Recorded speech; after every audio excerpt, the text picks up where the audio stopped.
How worried is the Kremlin by this latest scandal to hit the president? I would say pretty worried. I mean, they look at what's been going on. You know, the visit by Sergei Lavrov last week to Washington was totally overshadowed by the president's decision to fire Comey, and now they see, you know, a new controversy erupting, and they don't know where things are heading. Yeah, if I can move to you, Robert, if what was discussed was classified, how much damage does that do to national security? Well, I think the key problem is the concern about damage with the relationship from whichever ally this came from. You know, allies share intelligence information on a very sort of transactional basis, and there's a whole lot of trust that goes along with it. And if this sort of wasn't cleared with that ally who was the source of the information beforehand, it could jeopardize, you know, that ally and perhaps other allies of, you know, wanting to share this kind of information in the future. Henry, let me ask you how the Kremlin typically gives out information when it comes to communications. Henry, if I can come to you in Moscow, we got that on Facebook from one of the communications specialists sort of downplaying the whole thing. Is that typical?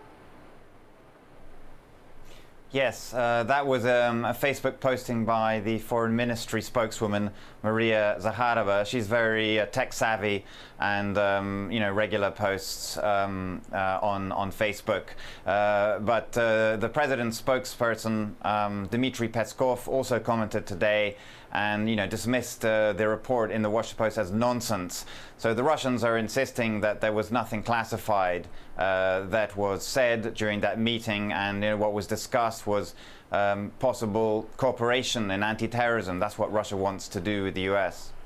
So, Robert, let me come to you and ask you, how might Russia make use of this, assuming that there is something in there for Russia to make use of?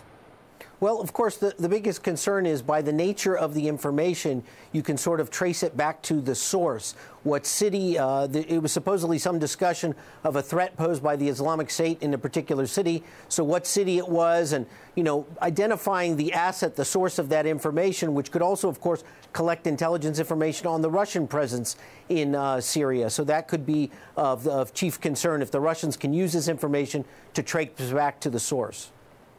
Henry, how does this, if at all, damage or jeopardize the prospects of a Trump-Putin meeting in July?